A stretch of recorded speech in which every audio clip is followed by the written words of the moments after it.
Well, this is a lengthy article. But my neighbor came over and saved me at the last minute. Got as far as calling Teller Cab. Yeah, because I got a 4-inch broom. Interesting life. I'll just See say what that. Mike did to your diesel. I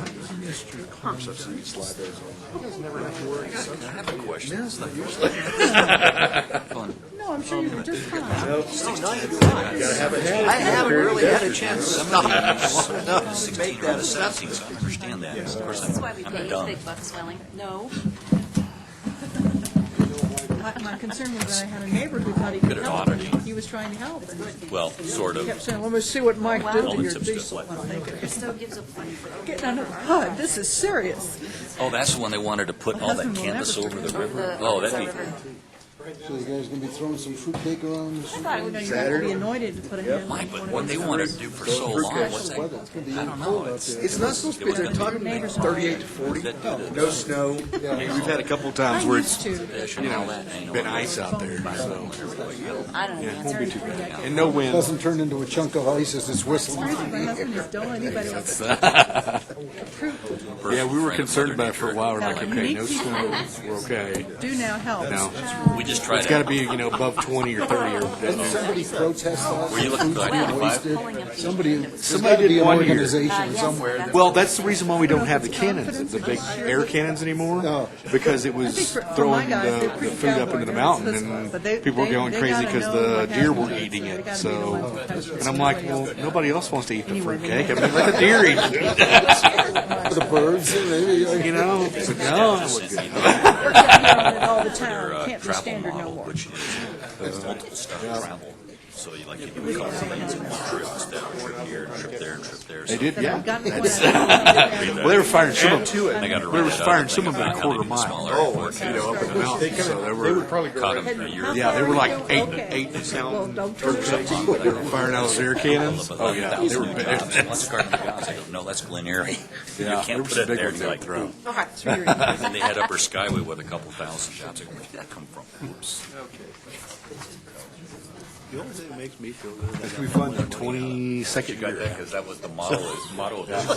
So, got a speed house, accuracy, distance, Might do something we don't and then like a little race for kids too, stuff like that. So, the thing is, I do like yeah.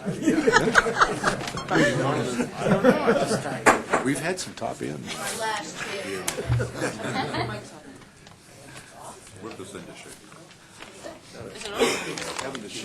Test. Nope. Push the button. Test, test. Hear me regardless. Okay, I want to call the meeting to order, and we do have a quorum. We had a great size group, so I want to appreciate everybody's attendance today. And we do have a couple of introductions. I noticed Mr. Rituli's out there with the new beard. And Aubrey, if you wouldn't introduce yourself, please. Aubrey Day. You want me to? Just tell us a little bit, give us a second about what you do and why you were here today. Sure. So professionally, I'm a healthy environment planner with the El Paso County Public Health. Personally, I live in the Patty Jewett area and an advocate for healthier communities and multimodal transportation. And I was here today to interview for a citizen at large position on the county. So. Great. Thank you. And we're going to take this last opportunity here. We're going to go around the room and just have you introduce yourself and what groups you represent. Am I supposed to start? Is that what you're looking at? Rachel. Rachel Beck with the Colorado Springs Chamber and EDC. I'm also Aubrey's neighbor. All right. Welling Clark, Council of Neighbors and Organizations. Ray Burgess, City of Woodland Park. Look down to make sure. Julie Ott, League of Women Voters. Welcome. Ellen Hussey, Teller County. Bob Baker, El Paso County. Al Creole at large, but not very long. Fran Pitaro, Colorado Springs. Vince Russenack, citizen at large. David Walker, City of Manitou Springs. Scott Turner out in the wild, wild east, town of Rama. Kevin Walker, citizen at large. Tamara Zibner, City of Colorado Springs. Jessica McMullen with PPACG. Hal Moffett, El Paso County. Jen Ellinger, I represent El Paso County. Jim Moore, citizen at large. Michelle Day, citizen at large. We have one So that's other. our group. Jen?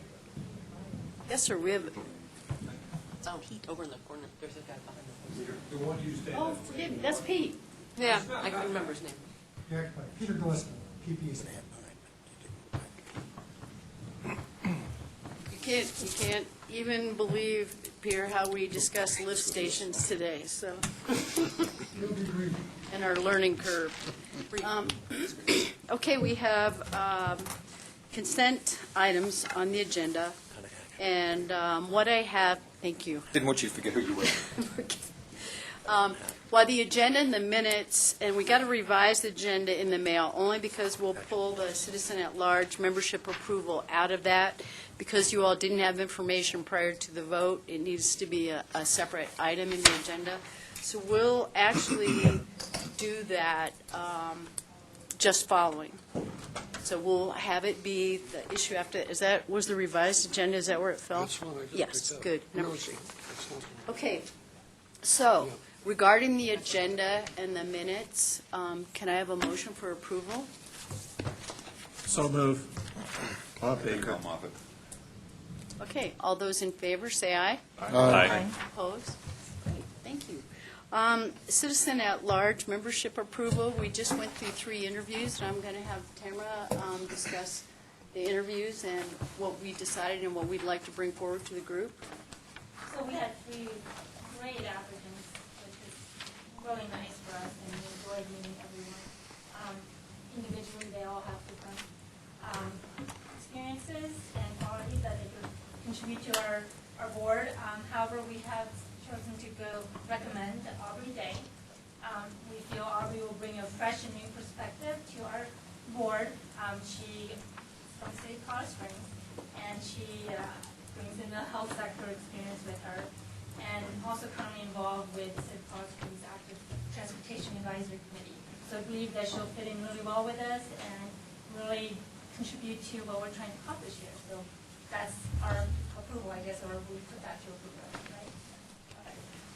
Would you like to make a motion? Oh, I'd like to move that we recommend Aubrey Day as our citizen at large committee chairman. And as one of the other committee members, I second that.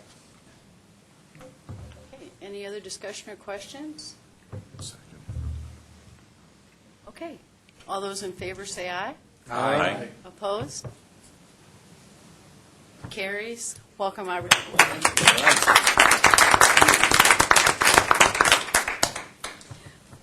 Does she get to come up here now? Huh? You're welcome to come and join us. Or you can hang for this one, and we can let Al do his job, so no. We could mark out Al's name. No, no. Question for you. The board still has to approve that, right? Yes. Yes, that's Okay, true. so that's, No, yeah. Okay, before I forget, and I've carried this around for a couple of months, I want to take this opportunity right now to thank Al for his service. He was on the nominating committee before. He's always got extra added opinion and thoughts on a lot of the issues that we deal with. And I just want to say thanks, and I love your sense of humor. So that's-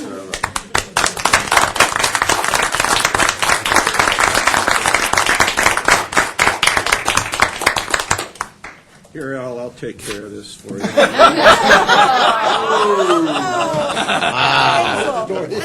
See you. Hey, I warned Aubrey that this could be a rowdy group, so.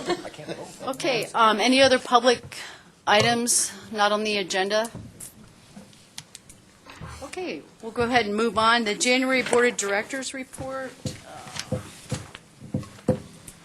I attended the Board of Directors, and no doubt you all are aware that it was slightly delayed because of executive session just prior to the meeting. And then when the board came out of session, the first action item was to discuss what the steps would be for them following the executive session. And rather than going around in a circle about it, Rob McDonald was released from his position, which you all were aware of. The minute I knew, I sent a draft, and Bethany was gracious enough to let you all know as quickly as possible. So that was done. The other thing is they had a good discussion about the long-range plan goals, and you'll see Jessica's presentation today about, I think it was input from this committee that was very valuable in helping that be reshaped, so I appreciate your thoughts. There were some reports, and you're probably aware, with CDOT, the pilot program, they're looking at checking the mileage, to see how that program would work, so they've got a pilot study going on now. You all are aware that they have sped up the study. So it looks like they're doing the environment, excuse me, the environmental impact with the design concurrently. So for those of us, and like I mentioned before, I appreciate Kevin bringing up that we had a resolution from this group that very warmly said, can you pick up the pace? We have a lot of people interested in this project. So thanks, Kevin, for raising that. There was money from Douglas County that got kicked in for that project. One of the things I thought was very interesting that I wasn't aware of until it was mentioned at that meeting was that the call center with the mobility opened January 4th. Was there anything? So that's working. Are you getting a lot of response, or is the call center getting a lot of response? Yeah, it's in one of our small conference rooms. All of the 4 member organizations have staff there, and they're pretty much self-contained, so I really don't know what's going on, but they are showing up every day, and they're pretty busy, it seems like, so it seems to be working very well. This is good. People in our community have a way to ask about how the best way to get around, so it's awesome. So thank you. Okay, the call center is operational. With the stack, I know that there was some opinion that the public view on the paying by miles traveled is not going to be popular. What is? I'm not sure as far as methods of payment, but there's a lot more coordination going on between the stack and the Transportation Commissioner now, which is all good. 2 representatives were headed to D.C. for a more national meeting about federal funding, so that's good. I'll be interested to hear what happens with that. The military, Fort Carson is going up to 26,000 troops, so there was an increase there.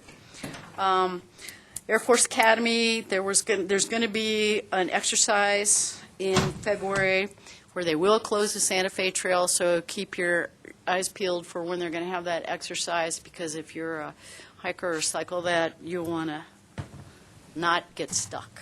So, plus they will close the base, and for those of us that have lived on that base, when it's closing, your life just goes down the tube. So if you have to go on the base, pick a different day. So, Peterson Air Force Base, there's been a lot of the progress on all the hail, storm, wind recovery has been tough on that base.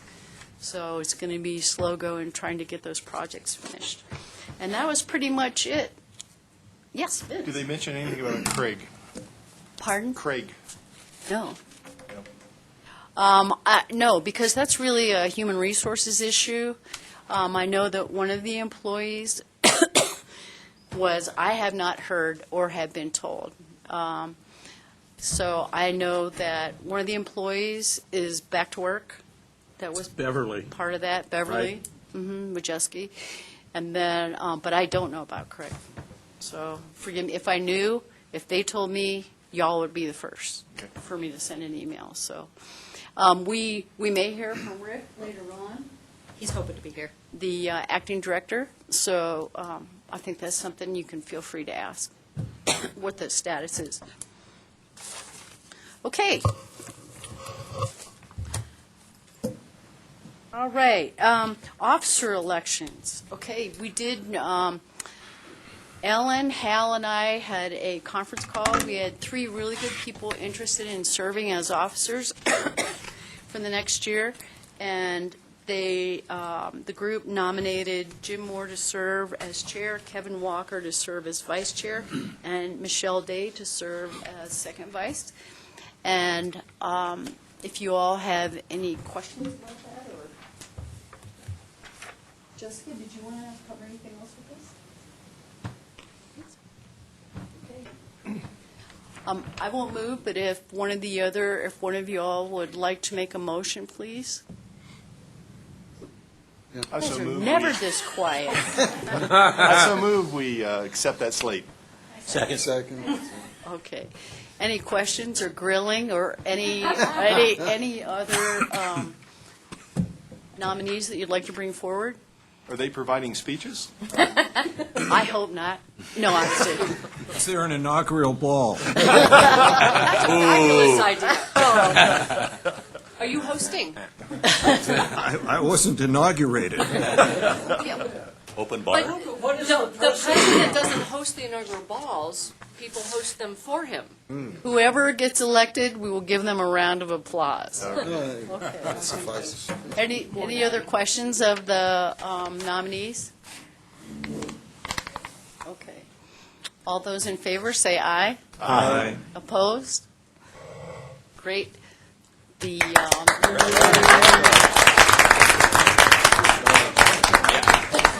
I abstained. Thank you all, Kevin, Jim, and Michelle, for volunteering. I know they'll support each other and be as active as possible, so we'll look forward to it. And I'll be handing you the gavel after this baby. So, okay, Fort Carson wastewater lift station upgrade. This was quite the packet, Peter. Good afternoon. I'm Peter Gillespie, Environmental Program Manager. This little project is to upgrade an existing lift station at Fort Carson. They're installing another building, or constructing another building. In total, this facility needs to serve about 110 people. They're assuming an average flow of 7 gallons per minute. This is not very big.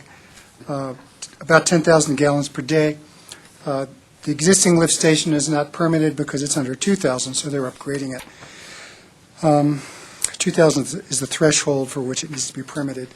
Their calculations are very conservative. As I look at them, they're anticipating people using 92 gallons per day per person. That's not going to happen. So the thing is, I have confidence in all of their calculations. The Site Application Review Committee met early last week. We discussed it in about as much detail as you can discuss these kinds of things. And then yesterday, the Water Quality Management Committee met. They voted unanimously to approve it. The SARC before them also recommended its approval by the WQMC.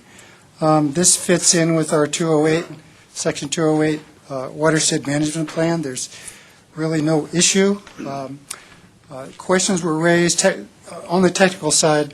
The questions concerned if and when there's a power outage or something goes down, how much capacity do they have in terms of hours?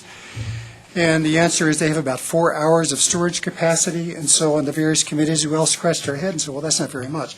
But in this case, it's not of concern because they have contractors on the site 24/7. Their typical response time is within an hour.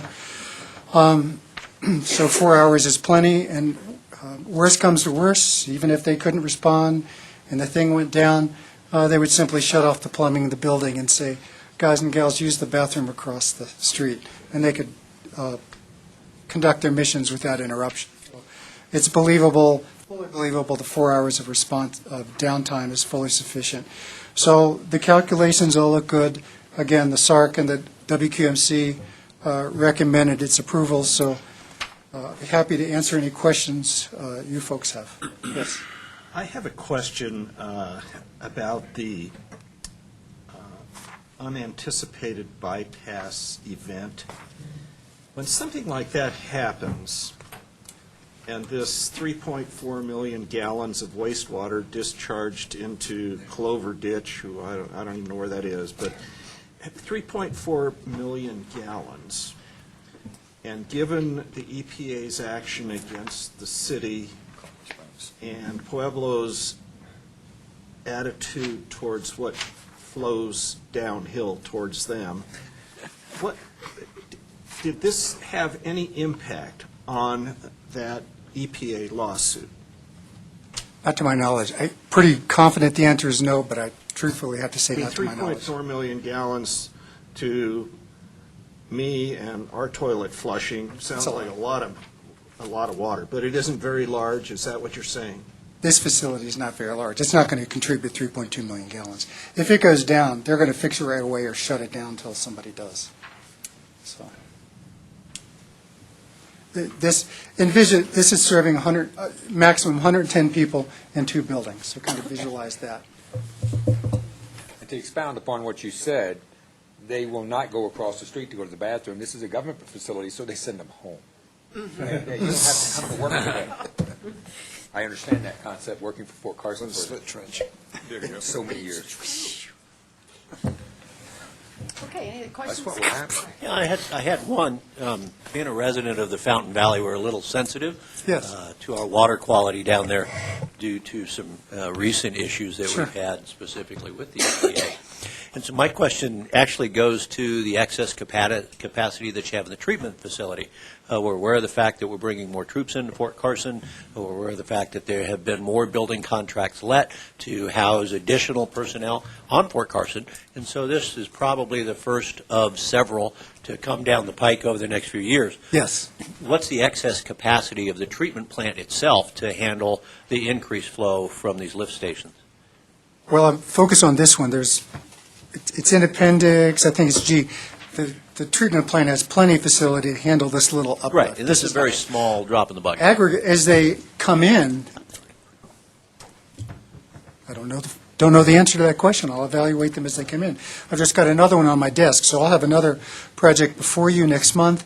I'll look into that particular question. What do they anticipate over the next, say, year or two? Given that they have this much normal operating treatment capacity, so much reserve or additional, how is that going to relate to what they anticipate coming in the next year? I'll I look guess into some that. statistics as to what the utilization will be of Right. the facility with this coming on board, and then what the excess capacity of that facility is before we have to start talking about building another one.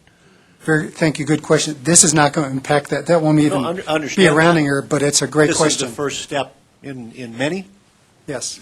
so my guess is we'll see some more in this board in I'll the have- years to come. I'll have an answer for you next month. Super, thank you. Thank you. Transportation planners have administrative approval of tip amendments. Yes. Do you have administrative approval on lift stations that you don't have to bring them here? No. Should we be considering that, or, I mean, That would require board action, I'm sure. Yeah, that's a board action. I suggest you maybe take it to the board? Huh? Could be a recommendation. Yeah, why not? I mean, this is something, Okay. why bring it here? I think what we all look for is recommendations by the Water Quality Committee. There have been some good questions along the way on lift stations, from a learning and understanding and how it impacts the public. So, do we have?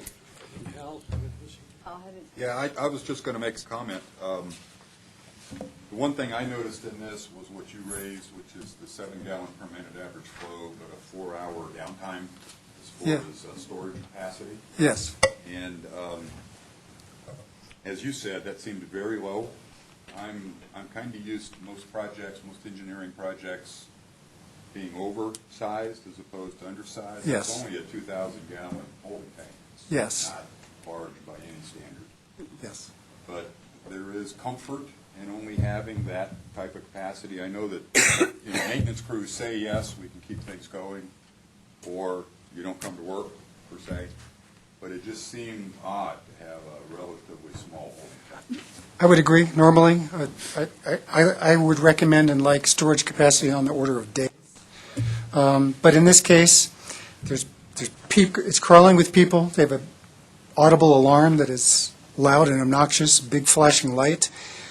And if it doesn't work, they're going to know about it right away. And I think they're going to be on top of it. And again, and this was my question, well, what if you're not on top of it? Can you turn off the water? Yes, we'll turn off the water. So I don't think we're going to have a case here where untreated sewage is going to go down into a ditch and ultimately into Fountain Creek. I'm certain, as certain as I can be, or I'm convinced, I should say, that that's not going to happen.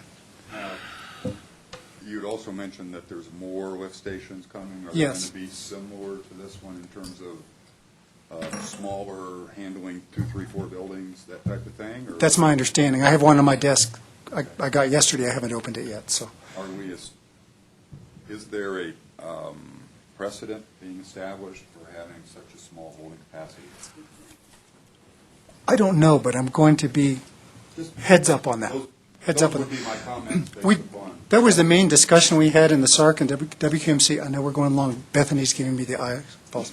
I'm going to be in big trouble. But I actually corresponded with Brent Eisenogel, who ultimately has to stamp these at CDPHE, and he said, this does fit their regulations. We wouldn't do this for a wastewater treatment plant or a lift station serving a subdivision. In this case, the consensus is it's okay. Good questions. Has this already been built? Yes, they're upgrading an existing lift station, and something like quadrupling it. It doesn't, there's not much water going into it now, so they're using an existing facility. My question is, because I'm looking at the Fort Carson narrative, Right. and they supposedly began using this in 2016, or is that just an upgrade of the existing? Are we talking about a new facility? This is not a new facility. They're upgrading an existing facility. Yes. Have they done it already? No, they haven't done the upgrade. No.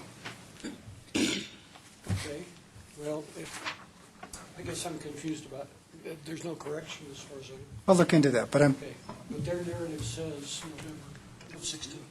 that this online November 16th. Okay, I'll look into that, but good question. Yeah, could we double check? I will do that before I go to the board. Rachel? Vince has raised the question before on these kinds of items. What is this committee's role? What are we supposed to be assessing? And I think, if I remember right, the answer was the appropriate public process followed. So my question is that what we're supposed to be assessing? And if so, who were the stakeholders and were they appropriately reached out to? The stakeholders, with respect to the PPACG process, we reach out to it through the CAC. We rely upon the Water Quality Management Committee and their technical subcommittee, the SARC, to look at the nuts and bolts and the mathematics and to make sure that things make sense technically.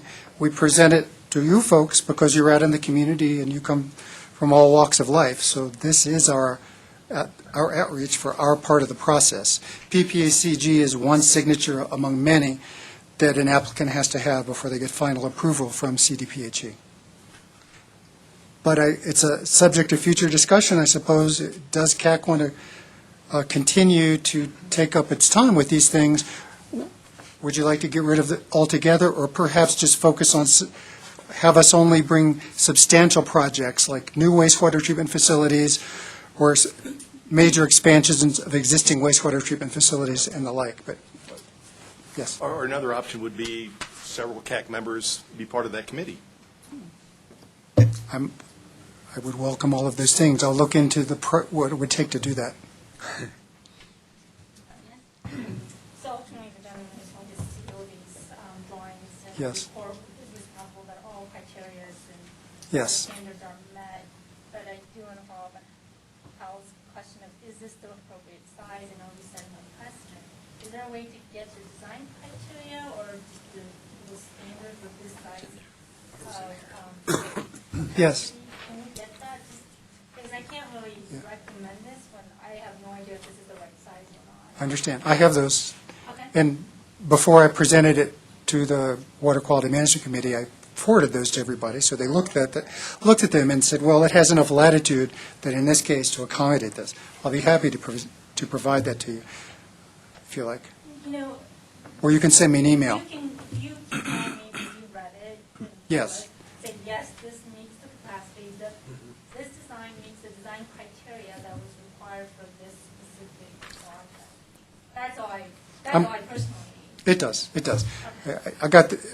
I just got a download from Brent Eisenogel of CDPHE 2 days ago. I said, Brent, this is only 4 hours of storage, we have reason to believe every reason to believe it's fine. Does this fit in with the regs? He shot to me the latest, most up-to-date regs. Yep, it does. It does. It is largely up to professional discretion, largely. Okay. Is it adequate? In none of these circumstances, it's adequate. Therefore, PPACG staff, in the person of me, respectfully recommends your consideration of this project and that you recommend it for approval to the board, but not shutting you off if there are further questions or discussions. Okay. Yes. Motion. Yep. Call motion. Do you have one I fun? had one small one. So, being a resident of Fountain Valley, I certainly do appreciate hearing on all of these projects. So I would be of the mindset that I do want to see all of the little ones, because quite often that's how we know that we have some growth coming and that there's expansion going. And so I certainly appreciate that. I did a couple of really quick little pieces of math. The storage facility says it's 1,680 gallons, and which appears from your average flow rate, if it continues to go for 4 hours, is 7 3/4 at 1698. So it looks like those two line up really well, with the understanding you'd probably shut that down within an hour or two, and flow rate would go to 0. So it certainly seems that. And the numbers for the number of additional items coming online would certainly be interesting. So I do appreciate you coming to this body to give us these numbers. I've learned a lot just reading through it, and I just want to thank you for it. My pleasure. One thing to consider, perhaps among yourselves, and I'll look for guidance from you, do you want to be voting on these up or down, or would it be better for the CAC to have for me to simply give a report where you have the opportunity to comment, and we collect those comments?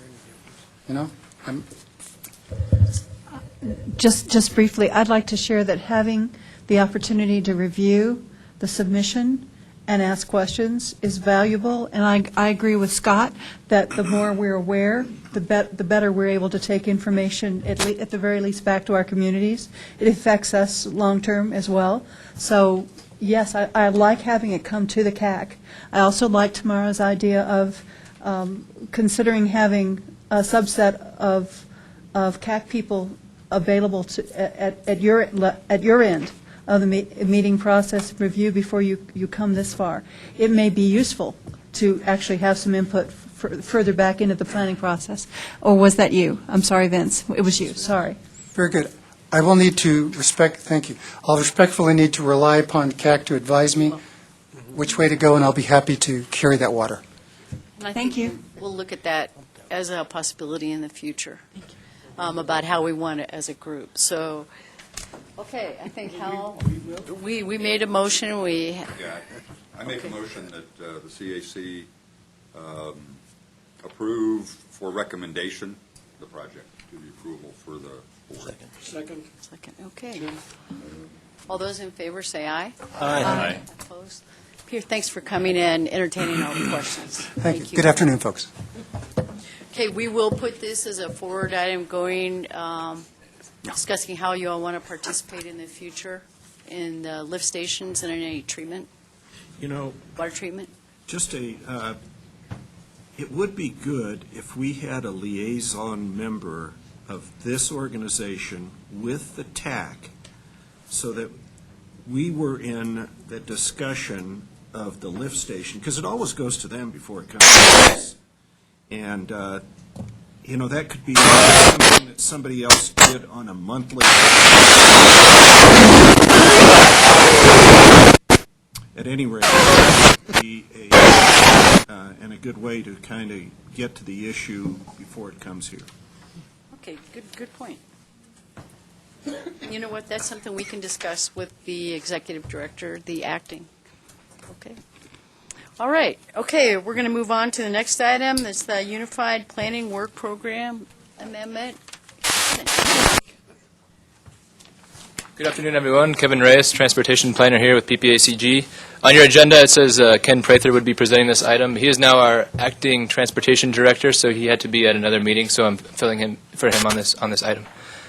So today, I'm going to be going over Amendment number 2 for the Unified Planning Work Program, also known as the UPWP. If you all remember, back in December, we had a vote for the 2017-2022 Transportation Improvement Program. To take $234,000 out of STP Metro and use that for data collection.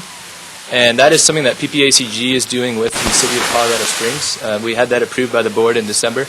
One thing that we didn't do was, since that does change our scope of work as an organization, we have to amend the UPWP to include that money in that document. The other part of the amendment for the UPWP comes from CDOT. They made reconciliation adjustments to the planning and the grant, and they identified $26,594 to add to the UPWP. So I'll go to the attachment here. If you look at your attachment number 1 on page number 15, I'm going to scroll down real quick.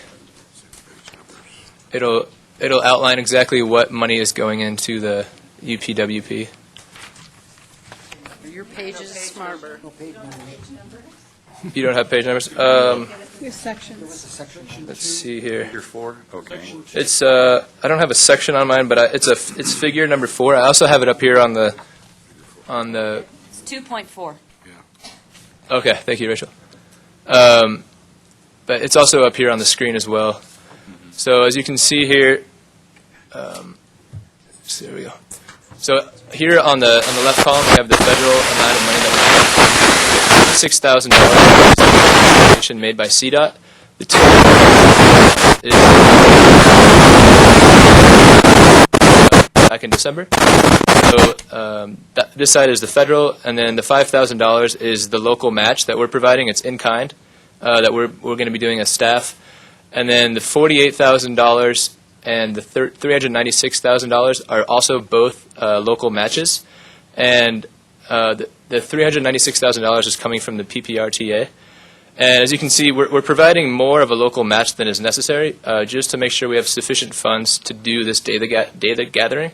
And as I mentioned in December, we're focused on doing data gathering for pavement condition.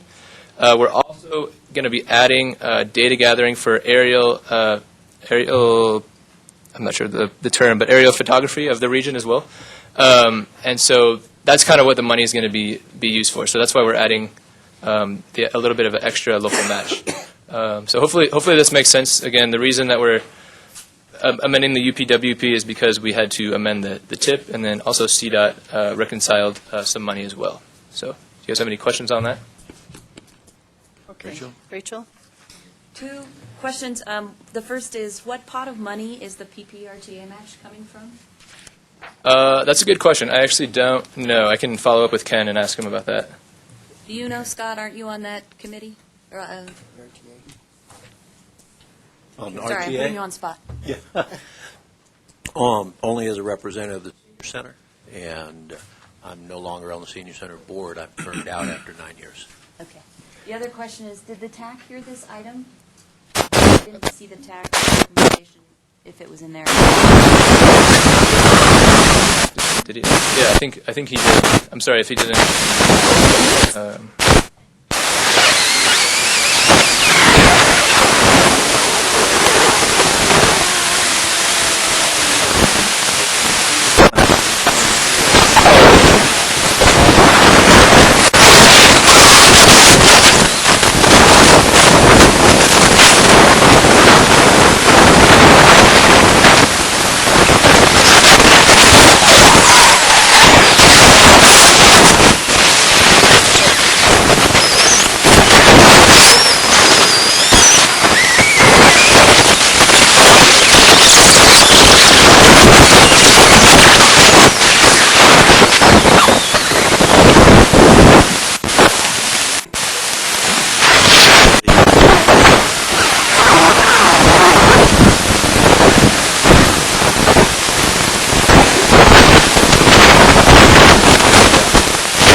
They're normal. Okay. Cost in 2016 is not an additional cost in 2017.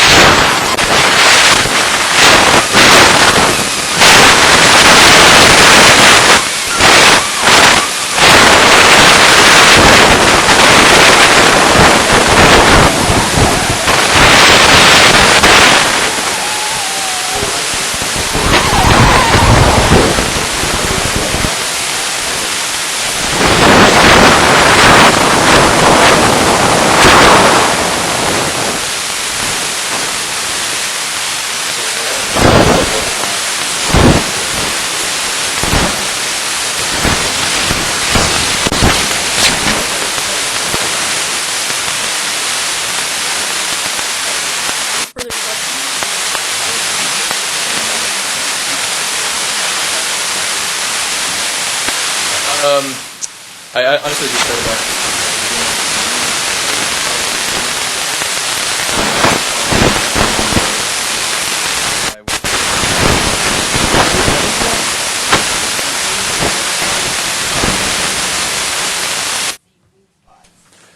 Yeah, I'm not exactly sure. I'll follow up with Ken and get back to you because we've done this in the past and it's been a few years and I think we're doing it again. But I don't know in the past with the aerial photography. So that was just curiosity on my part, and then if we do spend the money on aerial photography, which is pretty costly, I would recommend that we update the region's FIMS data with that information as well.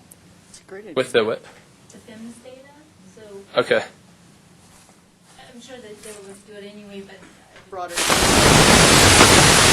Just flying. But a lot of times your aerial photography is for topo also, so that they can get, if they shoot it properly, they can get the topo different. So that's a lot of the times, that's the reason. No,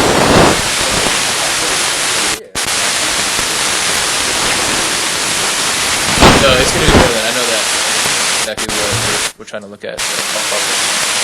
You know, something you might, and this is just an aside, Ken, that you can share, is because Civil Air Patrol shoots for the local emergency management group, and we shoot thousands of pictures a year. You might see if the area that you have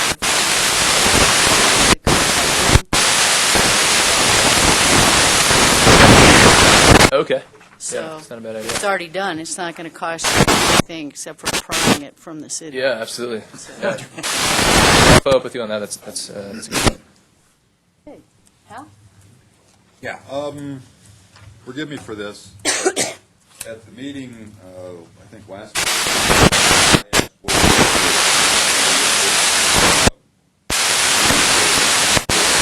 information, and you've given a little bit of flavor on that. Is there any way to justify it? Where do these numbers come from? Is there a scope that goes out in each of these?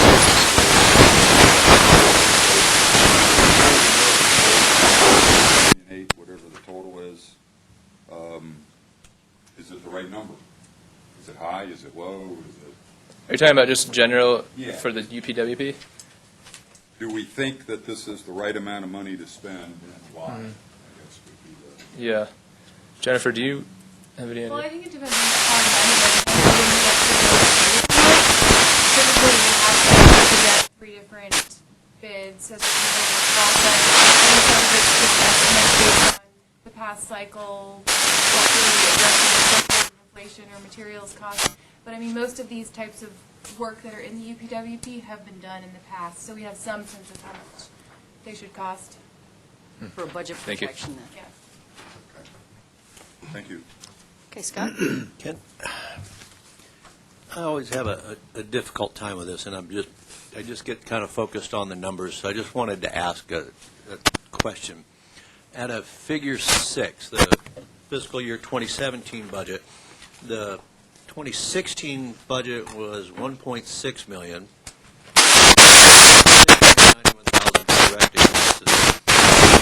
2017 budget is basically $1.9 million, with a little over $1 million of that. Am I citing the numbers right? That's figure 5 and figure 6, agenda item 7, attachment 1. And so my question is, for the $2 million that we're investing of taxpayer money in 2017, how many of those dollars actually move someone from point A to point B? Move for project? Yeah, I mean, that's a good question. I'm very unfamiliar with the UPWP, and so I honestly don't know the answer to that question. I'll follow up with Ken on that. You want to know? Can you Whether any of rephrase your that question? actually goes to direct transit, or it simply goes to bureaucracy and infrastructure? Okay. Because I don't see anything in here that moves, that puts gas in a bus, or moves or pays a driver, or actually moves someone from point A to point B. Yeah, well, the UPWP is really kind of, it shows what our scope of work is as PPACG. Yeah. And we don't, this is stuff that we're kind of doing. A lot of it's kind of in kind, and it's not as direct as just paying for construction. Okay. If that makes sense. To a point. And so. Thank you. Understanding this is really just they're managing the project. This is the process they're managing. Mhm. They're not actually doing the work. Yeah, we're not actually doing the work. They're in the management Yeah. role, so they ensure that the project is done the way. That was kind of my point, that it took $2 million to make sure that other people did their jobs. So that was, thank you. But that's a big part of a project is the management process to make sure that it's done appropriately. Yeah, you said that way more elegantly than I could. Thank you. And Kevin, mine is similar Sorry, related. wonderful example of that. You said the indirect cost was about 49%. Is that pretty much, and I know data is expensive, analysis of data is expensive, especially when you start throwing different pots of data in. But is that consistent with a lot of the other projects that CDOT organizations do? Is the price of data gathering consistent? The indirect costs, the cost for us to do the work, is that consistent with what other CDOT organizations usually, that 49% of the projects on management and analysis, that kind of stuff? And I know this puts you in a heck of a position because you have no idea, but if you can just pose the question, that would be awesome. Okay, absolutely, yeah. I'll talk with. You're in the consulting world. I don't know if you have any better idea of. If I charge that much, I'd be in deep trouble. Yeah. Overhead rate, yeah. So it's depending on the level of collaboration.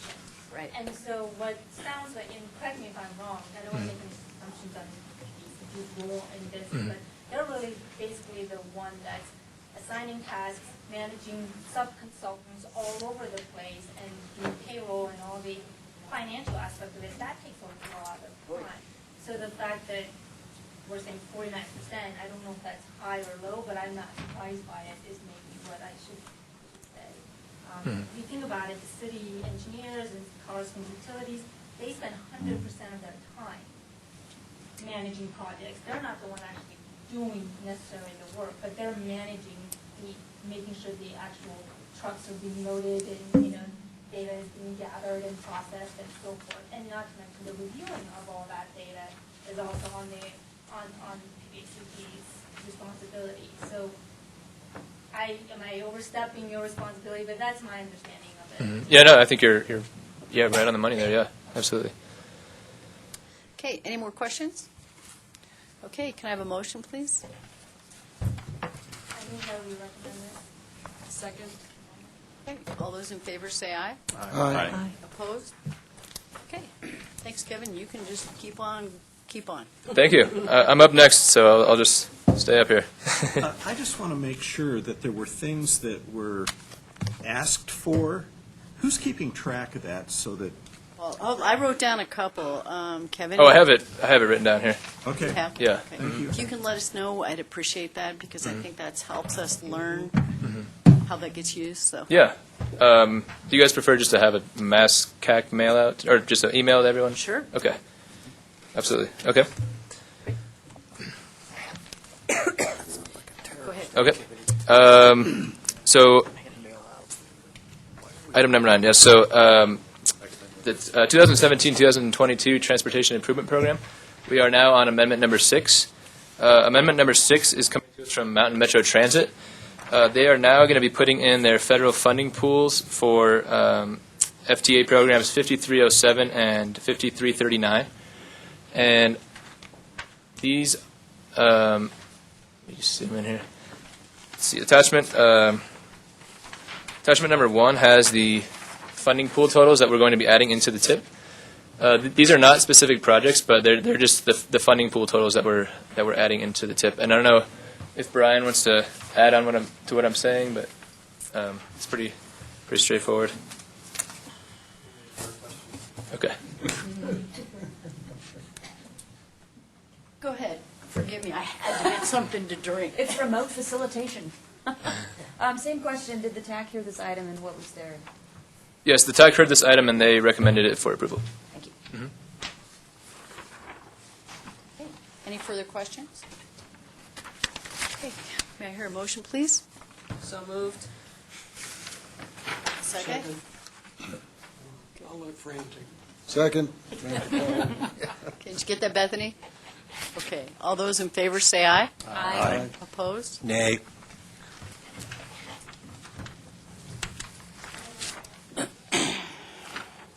Okay, All right, thank you. next. Okay, Kevin, you're going to be back up here in a minute, right?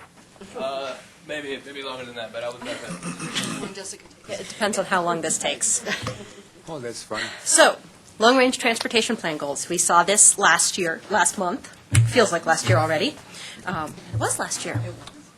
Yes. And when we took it to the board, we had talked with them about some of the feedback we'd gotten, and at the board workshop before the Friday before the board meeting, we'd gotten some more feedback. And so what we really did is we looked at it and we took all the feedback that you guys had said, really focusing on making sure we weren't shoving the 2040 goals down, so that we were considering what the new goals should be, considering new technologies, and really making sure that we're inviting new open-ended responses to the survey. So, what we did and what we'd like to show you today is how the survey is going to look. And then we'd like your feedback on, are there things we need to be shifting up to this? This was presented to the TAC, and the TAC did suggest approval. But a lot of that was, we did make sure that we took a lot of your feedback and made sure that we were really, hopefully, doing a good job of showing what you asked us to at the last meeting. So it opens with a very simple statement about what we're doing. PPACG works to plan the region's future transportation needs by developing a long-range transportation plan.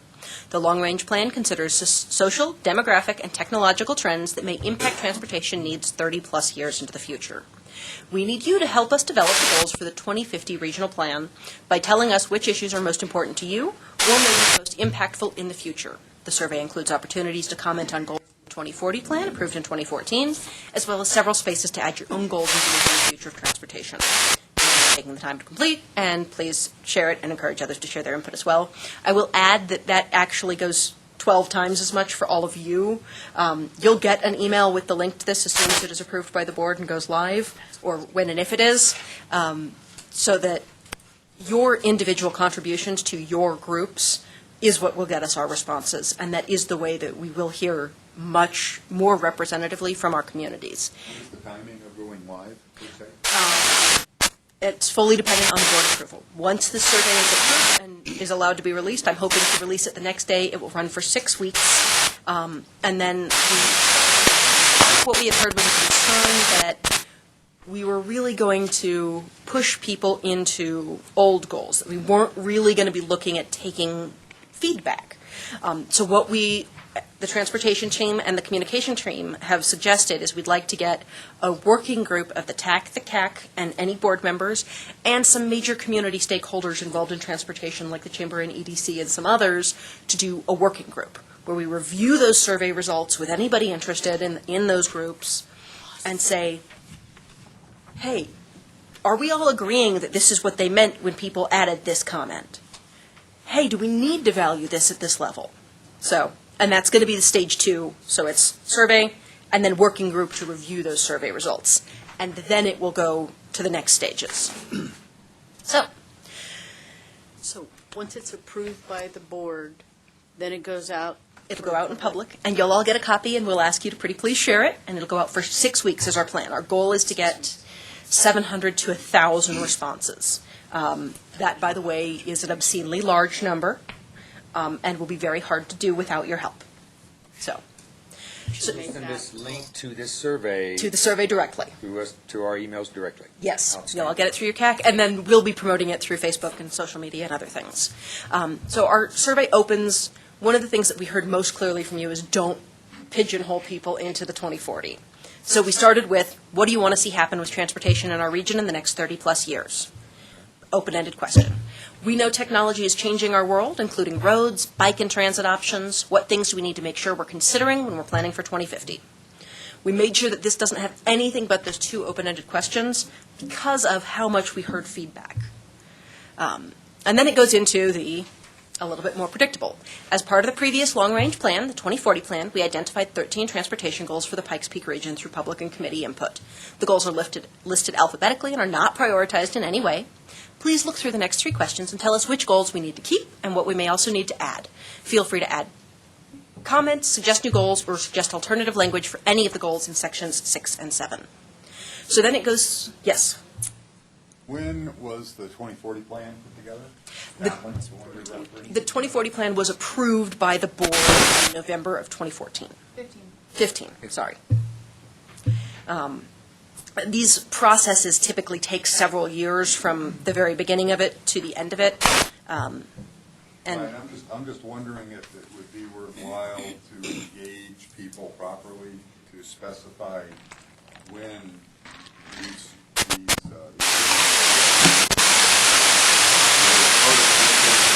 It is in the very opening statement. Is it? Yeah, it is in that very first survey. Never mind. And it says the 2040 plan approved in 2014. So then what we ask for all of those 13 goals are, should we remove them? Should we keep them as a low priority, or should we keep them as a high priority? We had some feedback on maybe we should give people some more options, like a neutral on it at the TAC. And the reason we told them we did not do that is because if they pick a neutral option, a lot of people will default to a neutral option rather than thinking about it. This way it tells us, what do people find as a high priority, what do people think is useless, and what do people think is important, but they're not marking it as high, just because that is so valuable for us all to know. So it runs through all of those 13 goals. You guys have seen them a number of times. You know them. Then it pops to, please share any new goals you'd like to see added in the 2050 plan, or suggest modified language for existing goals. A great example is we had a commissioner at the board workshop who was really frustrated that the way some things were combined. They felt like the language didn't make sense to say improve this and this at the same time. They felt like they should be separated. So we said, that's feedback we'd like to hear. Give it to us. So after considering the 2040 goals, what would you like to see for regional long-term transportation goals going forward? What are we missing, or what needs to be updated? And that's really, we're trying to trigger people to give us new language or things we missed. So I tried to share new goals, share modified language, and then I'm asking them again in a different way the same question, because we really want people to respond to this. It's redundant, it's obnoxious, I'm sorry, but hopefully it will get us good responses.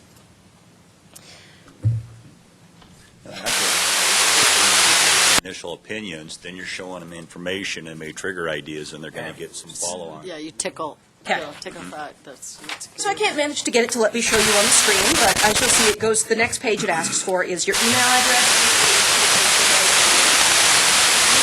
More information than that, just because it'll decrease our response rate pretty severely. The more information you ask for, the less you're going to get. But we do ask for that city and postal code so that we know, here's our Woodland Park responses, here's our Ramo responses, here's our Fountain versus Colorado Springs versus unincorporated. We really want to be able to say that clearly. At the end of the survey,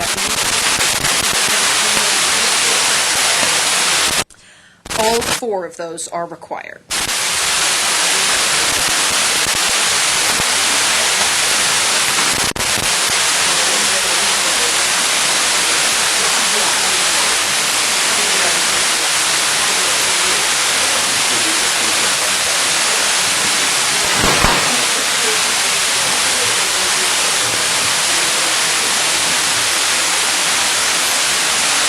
Twitter, on Facebook, and how to sign up for additional email.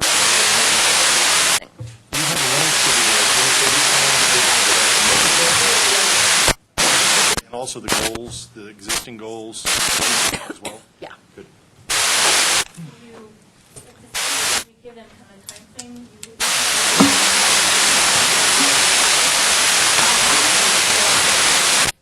Do that, because I know when I get surveys.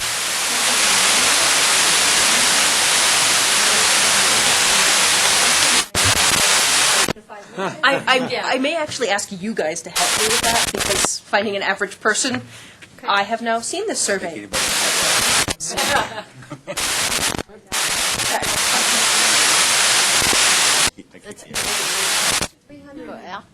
I rather like the way the verbiage sounds.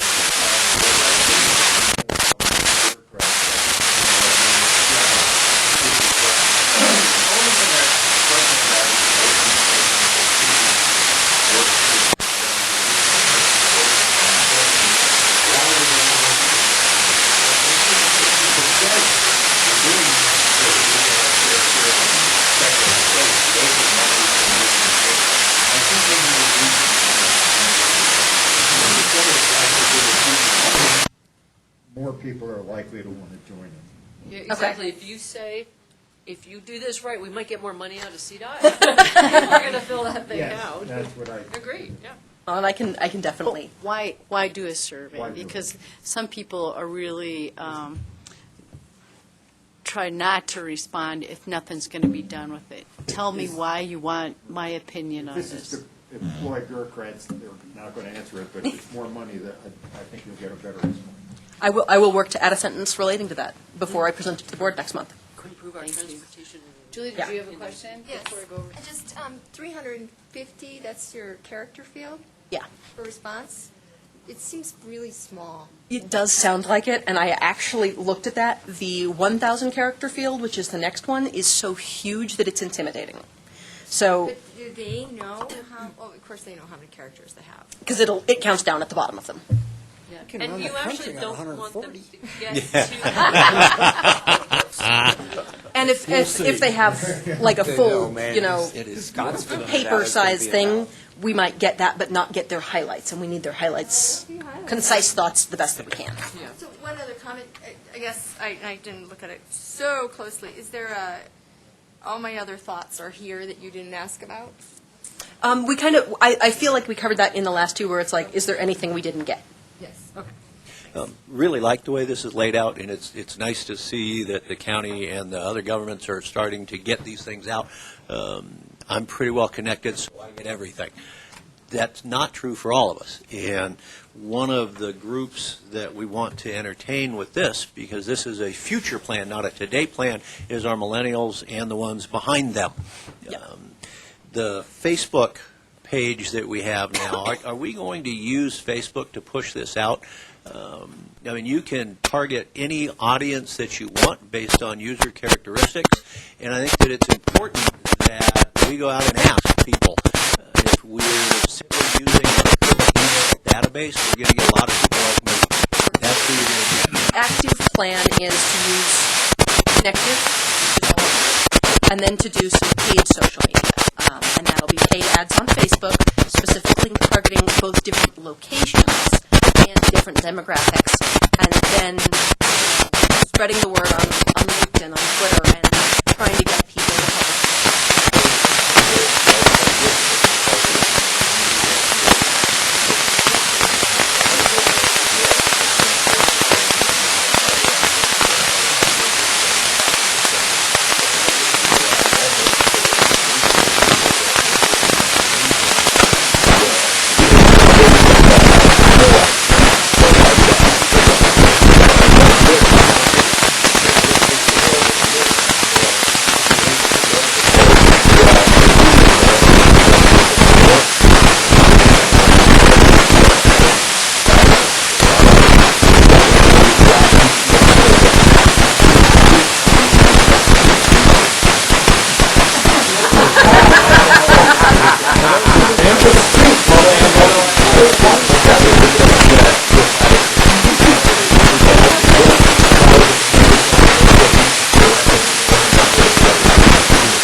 Going to be hard to get responses out. And did the research on better to send more frequent, shorter frequently, giving them one longer survey, but not requesting it more than once every 3 to 5 months. Great questions. Yeah, that's pretty fast. It depends on how long it takes you to Your think age about the here, open. but I'm not trying to get too far ahead. Okay. Thanks for doing this.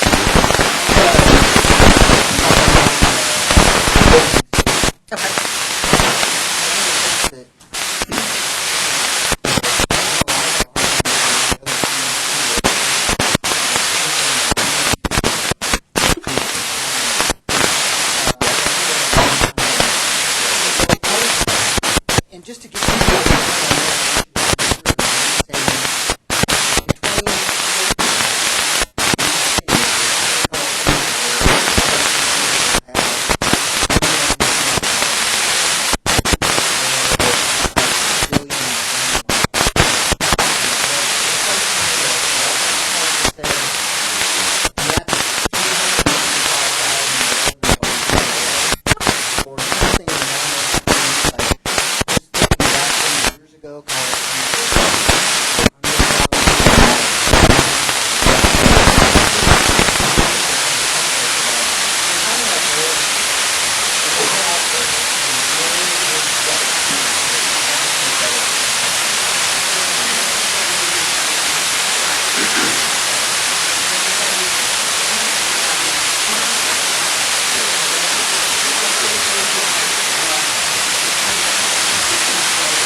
critical habitats, it's stormwater runoff, it's greenhouse gas.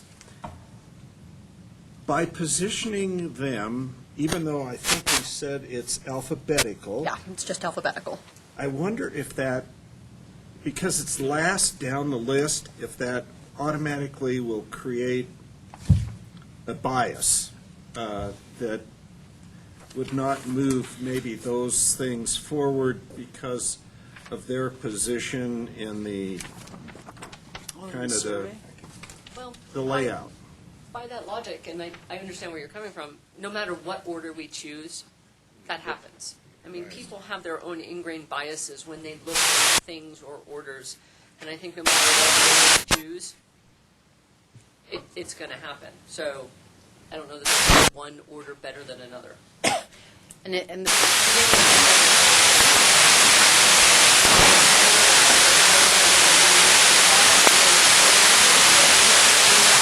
Place instead of not, but I don't have that function. So I'm using the system I've got, and that means I've got one that's floating around with 3. Okay, Rachel, is that a hand? It is a hand. Hey, thanks.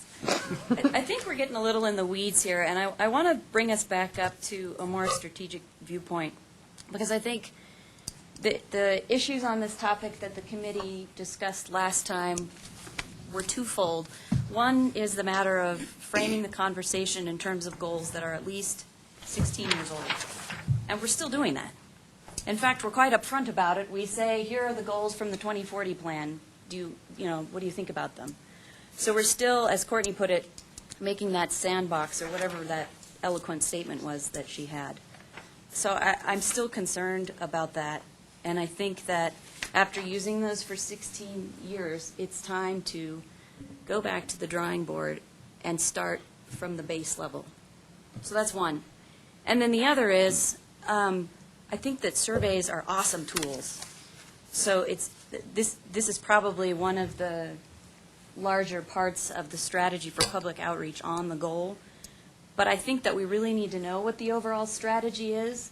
That's one of this committee's chief tasks, is overseeing public outreach. We all did a lot of work last year on the public outreach plan, so I think it's important that we understand how are we using that plan, because that's what we're supposed to be doing, and what is the overall strategy? Who are the audiences that are going to be reached? I love the idea of the working group. How does that fit in?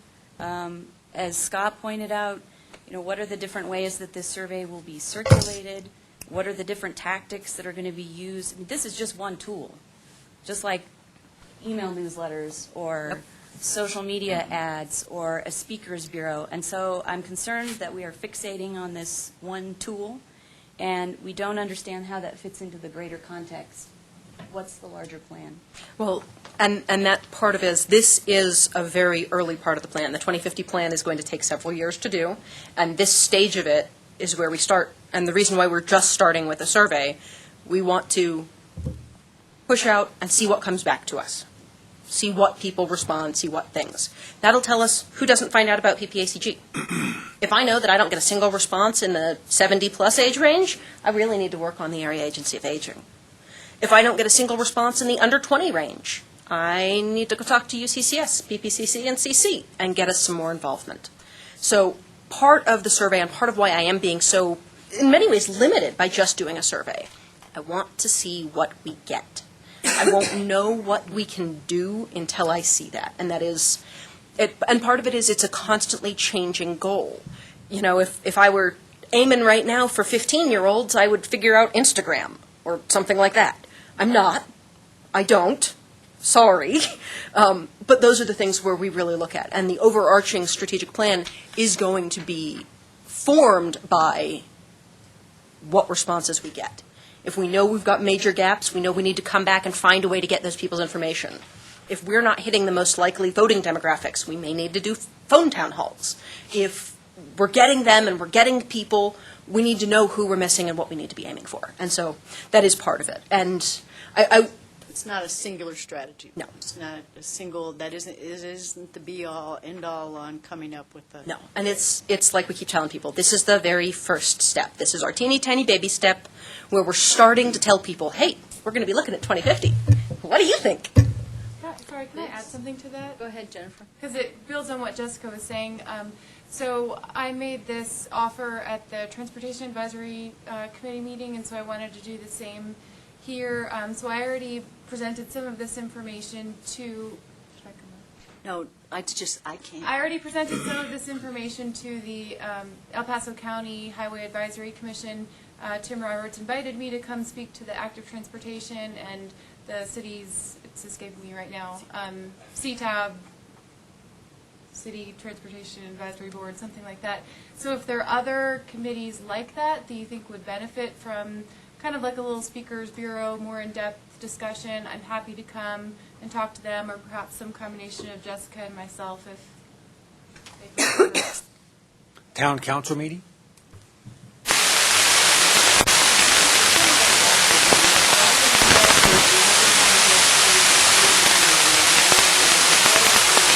A certain segment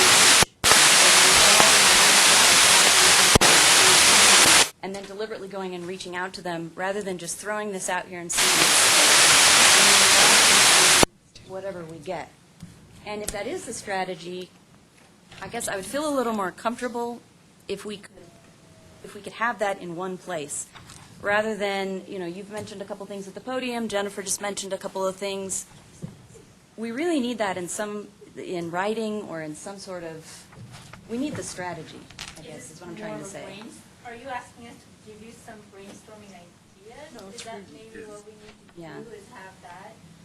Because you're one person, and I get it, when I have one idea, I make it, and I stick to it, but then many other people may not. So maybe that's what we need, is kind of a brainstorming session from millennials And I would say, She looks at me. She points at me. That's fun. Does that address some of your concerns? Well, I think I'm operating from the assumption that the goals are the most important part of this process because they will dictate everything that comes afterward. And if this is the major part where the public gets to have its input that will shape the entire rest of the process. And then if I remember the timeline right, there isn't another opportunity for public input for like a year or 2 years or 3 years. and that is something that we understood that people were perceiving it that way, and so we are working at giving more points of public input. Okay. And one of the That's things. the kind of thing we need to know. Yeah. And one of the things that we have heard is we feel like we're pushing people into these 16-year-old goals. And by doing it the way we did, I was trying very hard to communicate that in the past we have gone on a path. What have we disregarded? What have we not looked at? So that instead of trying to jump from pedal cars to instant transportation, we are understanding we have to invent a car and a train to get to teleportation, because I don't want to have to drive to Denver anymore. And that's part of why we're doing this. We wanted to make sure people saw the path that has been, so they know lovingly, if I'm driving to Rama, I can't go towards Green Mountain Falls. I'm not going to get there. I need a path that's going to send me in one way and Boat, get me but there. eventually you could get around that way. It would take a really long time. To Rachel's point, this isn't something that you just invented over the last 2 weeks. I mean, the process for getting to where we are now started back in 2014 and 2015. I can remember literally knocking on people in my neighborhood for the 2040 plan, dragging them down to the school cafeteria, and feeling lucky that I got 7 of my neighbors to go give folks input on the 2040 plan. And so here we are looking at the 2050 plan, and we're going to start with an electronic dissemination and request for information. Is it absolutely the best? No, we could probably hire somebody to tell us how to adjust our demographics and what 15 best methodologies are out there. We might want to ask UCCS. They'll do it for free for us. And Not free. They'll charge us quite a nice money for it. Well, I got free work out of on a couple They do of great things. work. But what I'm very happy to hear is that this isn't the be-all and end-all. We're going to do this. We've done several of these, so we've got some expertise in getting them out. Let's get this out, and you're measuring the response by the demographics to find out where your holes are. For a program that's going to take time to get all of the responses and all of the input, I'm actually very encouraged that we're really focused on as large of a data point as possible. If you get 700 to 1,000 responses to this, I'm going to fall out of my chair. It's going to be one of Pens the buying biggest lunches. responses We do. to any of these programs, and I really like the fact that it's the goal. Could we make it better? Yeah, we probably could. Are there methodologies out there that we should probably start thinking about using? Yeah.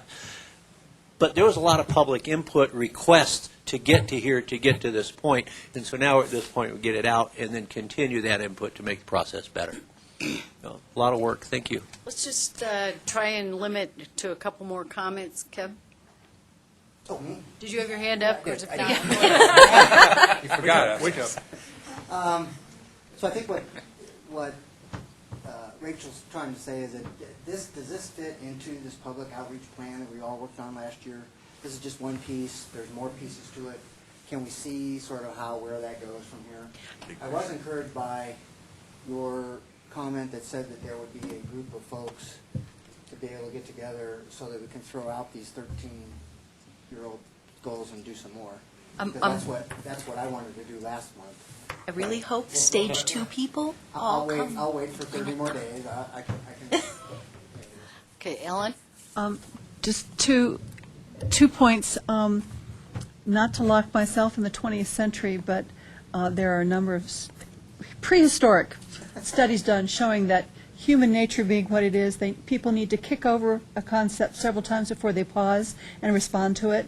That being said, I've been pressed recently to get information out about surveys and meetings in a way that your 6 weeks timetable would very adequately serve. And I want to encourage you to continue to give us that kind of lead time because people are, their response is important, but they're still responding with a more historic approach, not a modern, more technical approach. But you need their data. You need their point of view. And I just want to thank you for the 6 weeks. We'll take what we can get. Thanks. Glad to be helpful. Jess? Very short. Very short. If you want to know their age, you need to ask it. It's not in that. Yeah.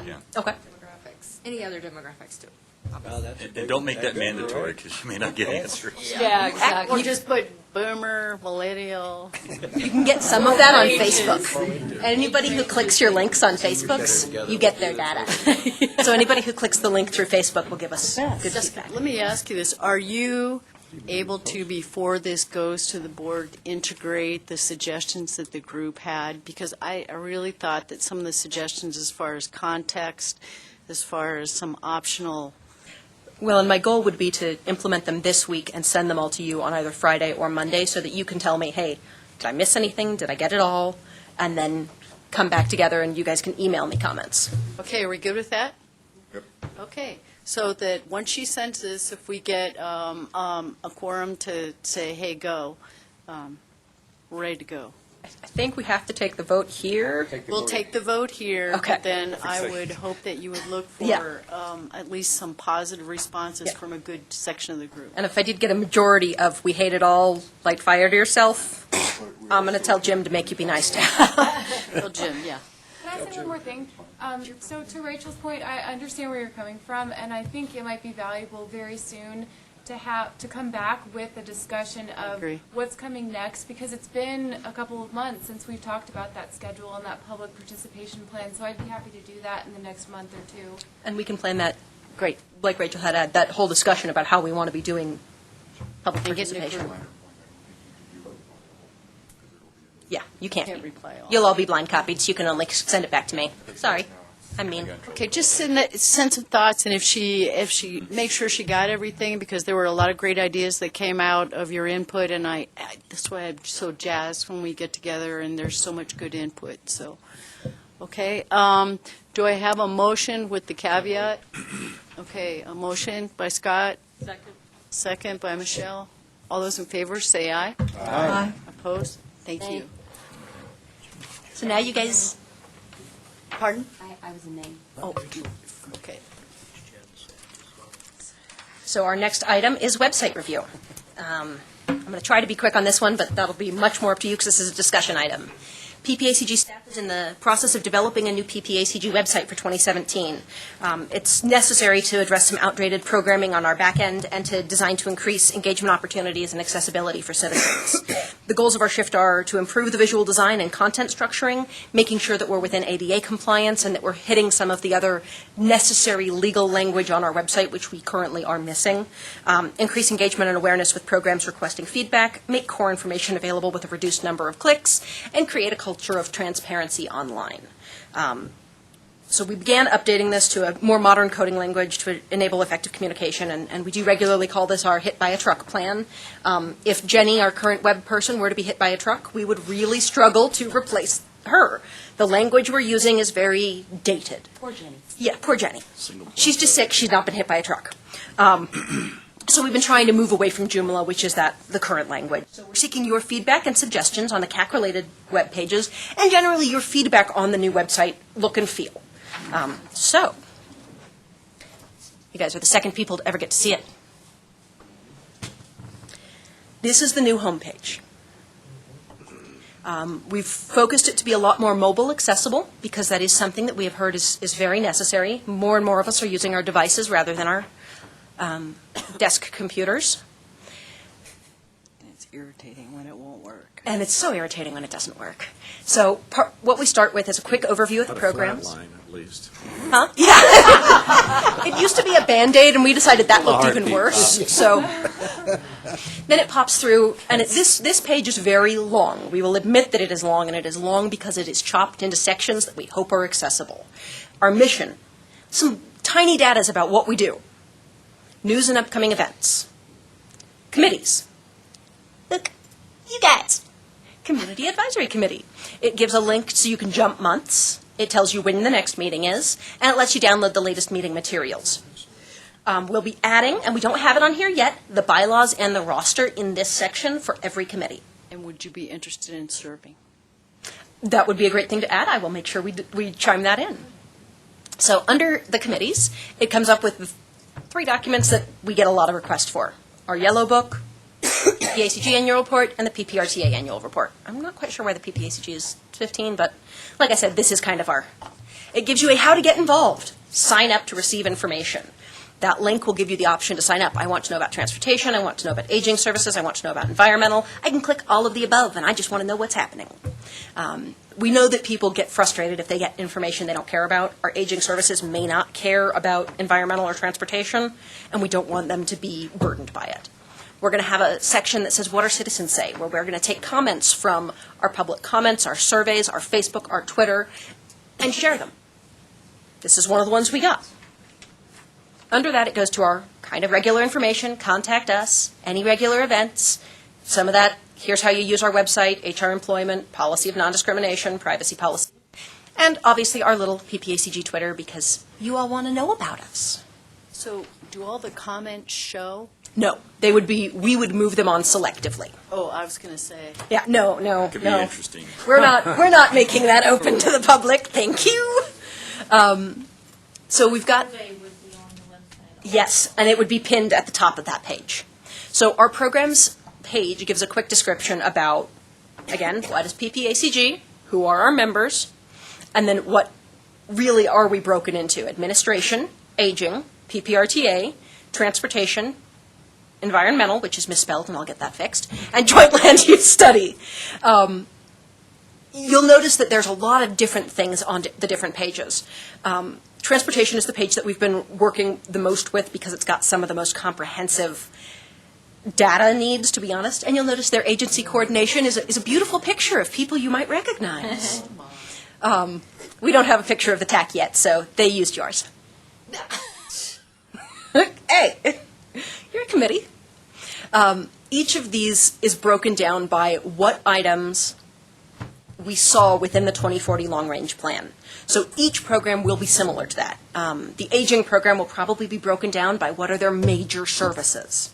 That way you can easily see an image, click a link, walk, bike, ride. Okay, there's your non-motorized pedestrian transit plan. Safety and security. I just want to know the data on accidents. I'll click there. I want to know about the TIP. I want to know about the small area forecast. I want to know about environmental impacts and the studies that have been done on that. So our goal really is to have each of these be logical.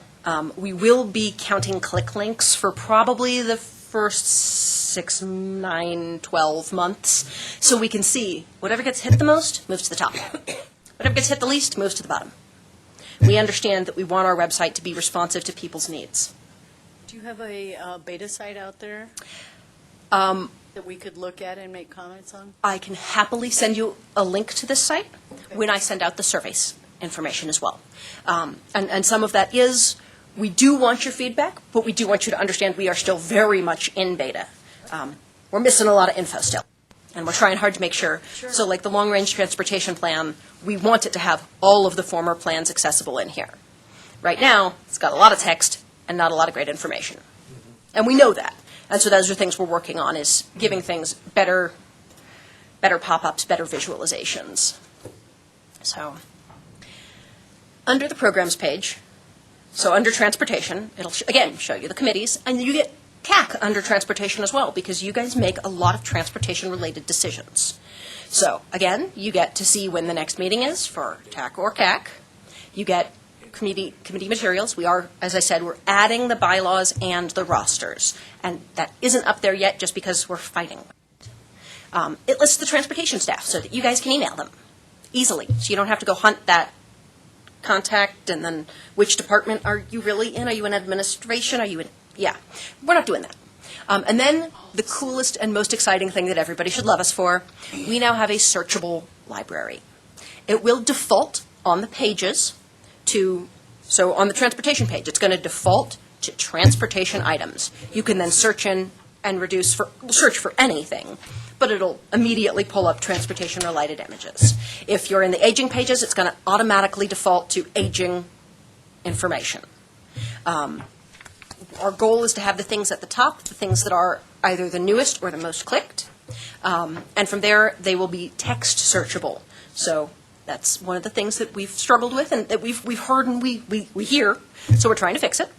And then one of the things we think we're looking forward to filling in more is this little resources section that we want right here. We want links to everything that people come for when they click transportation that they don't know what to ask for properly. Because we know that people don't know what they're searching for, and they click a lot of things and they end up in weird places, and we want to help them. Quick question, Jessica. Are you doing SEO on it so you know where to? Okay. Yeah. And again, that is super important to us. We need to know what words are coming up and what things people are searching for us for, and making sure that we're in the top of those searches. I think one issue in the past was that keeping people up to date. When somebody left and somebody came in, it was months, maybe a year before that name was changed. And do you have a way of doing that now? Part of the reason that we're switching forms away from Joomla is to find one that is a much more idiot-accessible format, so that if everybody leaves, I can turn around and try to fix it. because it doesn't No, take. I don't mean the administrator. I mean people on the committee here. You know, getting the right names. And that's, it's going to be making sure that it's accessible on an easy level. So we'll be doing our best to stay up to date on information. Although obviously we still sometimes get wrong info on there, like certain people's term end dates. So, other than, we'd love your comments on this. Is there anything else you guys would like to add today, or that I really need to know? You hate it. Our new look is terrible. I think it's wonderful. I like the emphasis on the visuals and the way the committee stuff is structured at the bottom and highlighting feedback from citizens. This is really nice. Very clean. Yeah. Okay, Ellen? Up to date. Ditto what Rachel just said, and one of my personal pet peeves is websites that are launched, and the experts who designed them have done a beautiful job of checking them out, but the average layperson hasn't been consulted. May I recommend you utilize a battery of lay people who've never seen it before to test drive it for you and give you comments before you launch. And if you're having any trouble, finding them through PPACG, Area Agency on Aging, whatever, default to us, because all of us can provide more secular-based people who've never seen it before. And that's what you're going to need. But this is terrific. Thank you. And I will add in, just in case anybody didn't know, Jenny Lyons, our new website and publications coordinator, is the amazing brain behind this, and the skills and the hands and the wonderful. So you can't steal her. She's mine. None of you. So last Thursday, Jessica and Jenny presented this at our Transportation Advisory Committee meeting, and I followed up on Monday, and I sent out an email specifically about the transportation section, explaining what each of those 8 blocks, the types of information we think they would contain. So I reached out for a little bit more specific feedback from them about how they envisioned using the site, what types of resources they'd be looking for, where they'd expect to find them. So we are reaching out to more targeted user groups, but I appreciate the suggestion about the lay people as well, because we have multiple different types of people coming to our website. I also torture my husband with all of these things, so I'm just cruel. That is not nice. Okay, I I think am. having a beta to look at is probably very helpful. But, okay, thank you very much. Thank you, guys. Okay, Kevin, I know don't you have, Rick, did you want to go ahead and pop in at this point in time? Oh, I'm sorry, I'm coming off the old agenda, I apologize. Go ahead. No, it's your turn. Forgive me, it's my fault. She wasn't. You're up.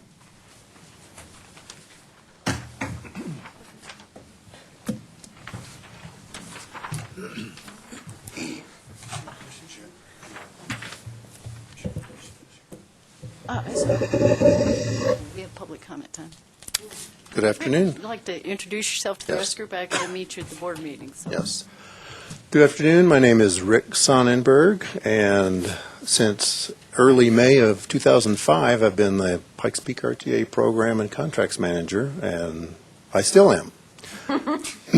However, on December 22nd, the Pikes Peak RTA Board voted to place 3 employees, Rob McDonald, Craig Casper, and Beverly Majewski, on paid administrative leave pending completion of an investigation. On January 11, the PPACG Board voted to terminate the services of Rob McDonald since he had a contract with the board. He was not an employee as such. He was a contractor or contract employee. But his contract with the board allowed the board to terminate his services with PPACG either for cause or without cause with a 30-day severance. They opted for terminating his services without cause and started the 30-day severance period on January 11. So he's no longer an employee. Beverly Majewski was brought back to work, was taken off of paid administrative leave, and came back to work last Thursday. Craig Casper is still on paid administrative leave, pending further review as a personnel matter that I can't comment on. Also on December 22nd, the board tapped my shoulder and said, you're going to be the acting executive director, which I have been since December 22nd. So I have two jobs. I'm the PPRTA program manager and acting executive director. I advised the board and I've advised the staff here in the building that I am not a candidate for the regular, can't say permanent, but regular executive director position. What did I miss? Questions? Yes, Vince? National search or something? For Yes, the executive yeah, director? yes. The board has said they're going to do a national search. So that I've just done my own personal rough estimate of the timing, and I'm guessing that'll be anywhere from 3 to 5 months. And I'm comfortable with whatever the board decides. And will this person be also a contract employee or? I don't know. Usually they are. Bob? What is the employee climate like at this point? I don't know. I have not had time since December 22nd to try to attempt to tap that. I've been working day and night and weekends just to try to keep my head above water to do the essentials of both jobs. So I wish I knew. I don't know. First, I have to say that they could not have tapped a better person. I worked with you for quite a long time with the PPRTA CAC and hold you in the highest regard. You're a person of unquestionable integrity, and I certainly appreciate you stepping up to take the reins while the search was done. I'm moderately saddened to hear that you didn't want to or haven't thrown your name in the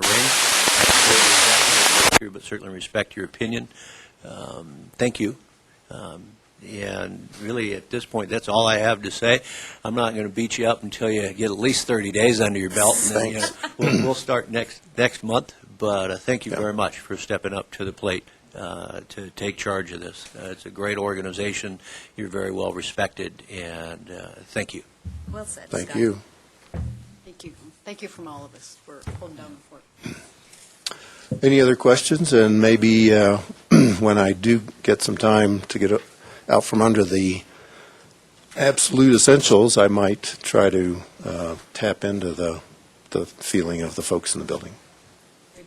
Can you share a timeline, Rick, for making a decision about the transportation director? I know there's a lot of talk about it in the community and projects that may be kind of in limbo until that decision is made and people are eager to move on one way or the other.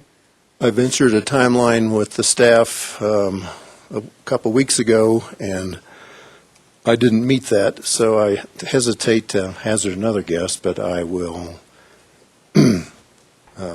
hazard a guess of next week. Okay, Ellen? Rick, again, thanks for coming on board, and to all the staff for hanging in and continuing on. And we look forward to hearing from all of you what, if anything, we can do in the interim as well as the long term as we go to a new director. Thank you. Thank you. Thank you. And you and your staff can attest that this group is willing to help serve on any committees or task forces. In fact, we usually let you know. But any help we can be, please let us know, because we're happy to get actively engaged. Thank you very much. Thanks for sharing that with us. Yes, I Vince? just have one last question. Is there anything you can do about the skunk smell in the front of the building? That's greenhouse grass gas. Okay, guys, we have some more business we need to. Thank you very much for coming. I You. appreciate it. We do have two additional guests, and I got an opportunity. I know one, and I had an opportunity to miss. So if you wouldn't mind, stand up and give your name, please. Absolutely. I'm Alan Ray. I currently live in Bridgewater, still visiting. Great, thanks for coming. Okay, Marcy, you want to say a few words? I'm just here to pick up something from. I decided it was too cold to sit outside, so I came. Great, we're glad to have you here, thank you. Have a cookie while you're there. Okay, now you're up, Kevin.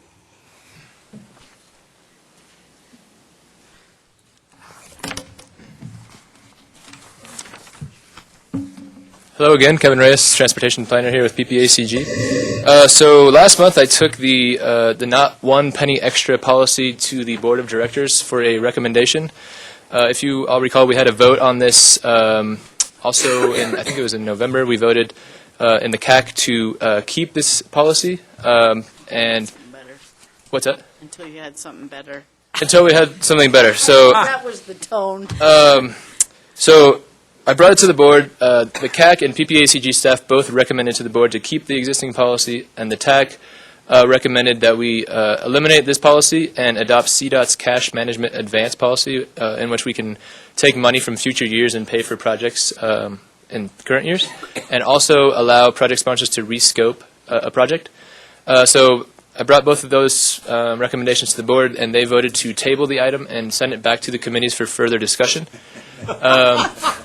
They used our Lucky own for me. tactic against us, is that what I just heard? Yeah. Chickened out? Yeah. That's what I heard. And so I brought it to the TAC last week, and before I brought it to the TAC, I had contacted several MPOs throughout the country to see how they deal with this issue, and I presented those to the TAC. And what we decided at the TAC was to establish kind of a working group, subcommittee, whatever you want to call it, to try to just tackle this issue head on and just talk about it for as long as it takes to get it figured out. So I think the plan now is to work with the TAC and with CEDA and with FHWA and come to a consensus on what we can do. And then my plan is to update the CAC every month on what is being discussed, and then we'll finally come to the CAC again with another recommendation, if that sounds good for everyone here. I think that's the most efficient way to handle this because we're taking up a lot of time with the committees discussing this item, and so we're just going to have this separate subgroup. We're gonna meet before every TAC meeting. We're going to meet before the TAC meeting for 2 hours. We're going to talk about it, and then I'm going to present it at the TAC meeting, and we're hoping to have this figured out by April. So we're going to have 3 meetings. So that's the plan at this point. Kevin, can I ask you, would you be willing to invite any CAC members into that group? Absolutely. So I did mention this at the TAC meeting of including several TAC members or CAC members. Was having the table things done. The TAC was having. Yes, I'm just a messenger here. This is not my. Yeah. No, I understand. But I think that would be very useful to have at least someone on board if anyone wants to volunteer for that. We are going to be meeting with. I've sent out an email this morning to the TAC, and I propose that we meet at 10 o'clock in the morning, and it would probably be about a 2-hour meeting. So if anyone wants to volunteer for that, I'd be more than happy to add you to that list. If any of you all are interested in serving, could you please let Bethany know? If it's a huge crowd, we'll discuss. So if you can let Bethany know if you're interested in serving on this group, that would be super, and that we can push on to, Kevin. That'd be perfect. Yeah, I'll talk with the TAC chair, Brian Vituli, and just to let him know what we're thinking, just to make sure that it's all right with him, because this is sort of, he is the chair, so this is kind of his group. So I don't want to do anything to step on his toes, but at the same time, I think it's important to have the feedback of the CAC. So I'll make sure to coordinate with him as well. Thank you very much. Thank you. How many TAC members do we have? I think we have 13. That is a good-sized group. On the subcommittee. No, I don't know, actually. I just sent out the email this morning, and I'm still receiving responses of people who are showing their interest, so I won't know that for another few days. I can't imagine that we would spot you any more than a couple of people that are interested that could share and maybe trade opportunities. I was not here for whatever it was. I have quite a bit of concern for the terminology cash management, when in fact it isn't cash management. That was part of our It's discussion. borrowing money from tomorrow to take, and when the state came down and talked about it, they were talking about spending down their reserves as their entry into this cash management system. That's a whole different set of rules compared to our getting into cash management, or in this case, borrowing from tomorrow to pay today. What's that, Bob? You volunteer to be on the committee? Well, one of the motivations when you're talking to them and explaining why have a CAC member on the committee is because then when our CAC member comes back and you start presenting it, we can also give some of the pulse of what we listened to, why decisions were made, and sometimes that's nice to hear from one of our own staff and hear, so we may hear something that you don't present. So that's the reason why I think that's a good motivator for them to allow at least one of us on it. Absolutely, I agree, yeah. Okay. All right, thank you. Thank you. Right, I'm here. So I'm going back to the tip. We had a tip 2017-2022 tip administrative change number 2. This comes in 2 different parts. The first part is from Mountain Metro Transit. They are rolling funds forward for 2 projects. The first one is the fixed vehicle replacement. They're rolling over $700,000 federal funds with $175,000 of local match. And also the van pool replacement. They are rolling over $102,000 and federal, and then $25,000 of a local match. Part 2 comes from El Paso County. They are actually adding a project into the tip, and it's going to be taking place on Judge Orr at Bennett Channel. And they're going to be installing sheet pile on the downstream side of the roadway to act. Well, everything I have in here is very technical, but the idea of this project is for, I believe it's for water mitigation. And the reason that we're able to do this project as an administrative change is because the type of funding is it's emergency relief funds, so they need these funds very quickly. So I've already made the change in the tip. It's already been done. So that is the reason why we're able to do this particular one as an administrative change, even though we're adding federal funds into the tip. The only question I have about this was, I know that in a priority or in a projects, probably about 1.5 years ago, before your time, unfortunately, there was a project for Judge Orr Road that we just canceled. And I said, are you going to let those people know that, by the way, we canceled a project that would fix something? And I'm trying to remember if this is related to that project. It was, I can't remember if it was a water mitigation or whether it was a road improvement. So actually, I was kind of tickled to see that you were doing something with Judge Orr Road anyway. Yeah.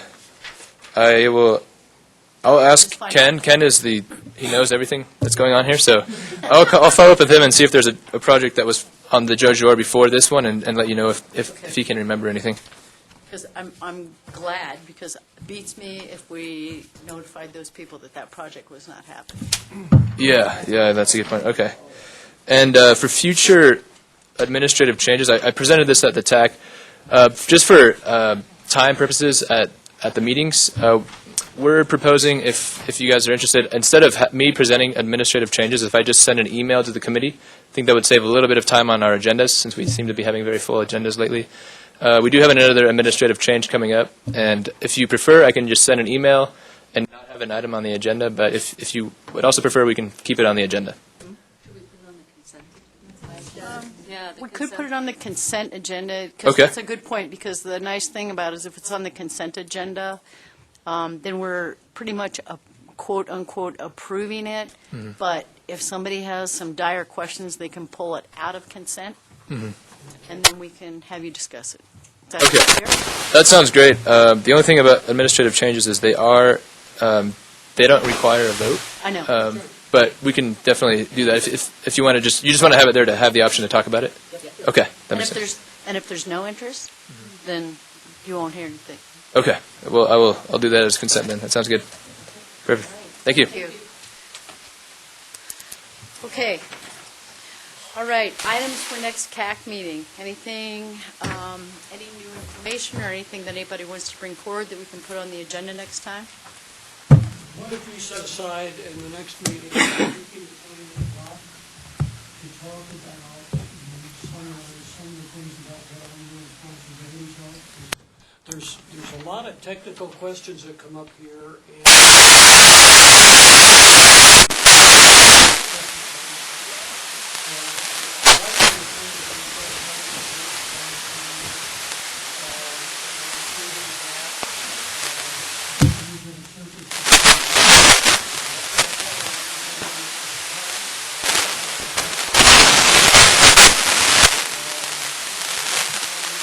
we have that cross feed and can.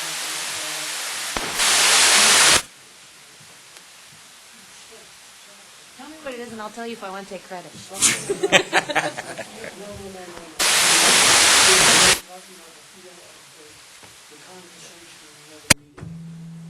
So I'd like to set a block apart for that kind of purpose.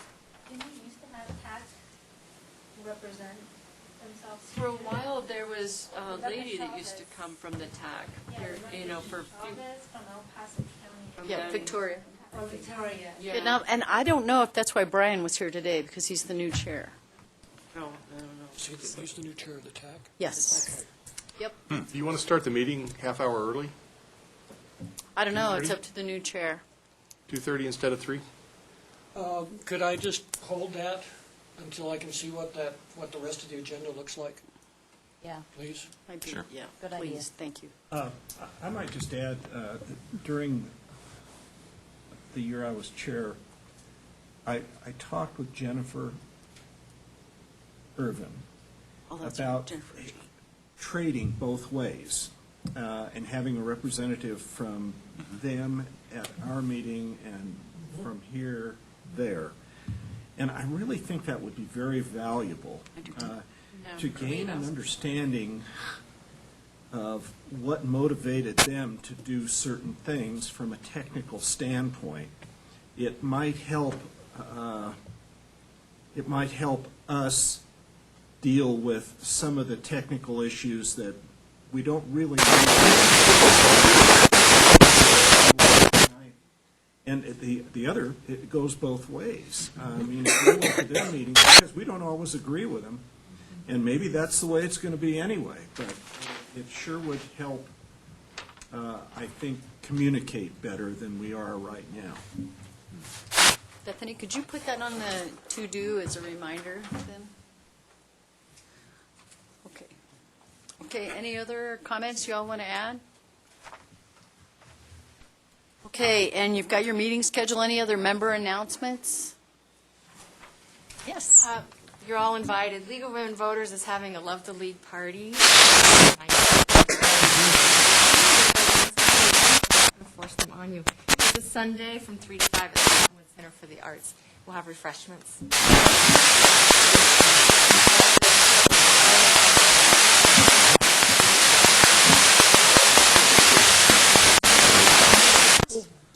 Okay, I'm going to adjourn this meeting and pass the gavel to my partner in crime here.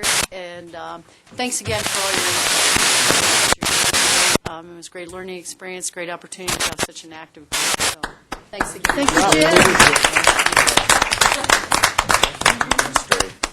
Now to be ready for my 6 o'clock meeting.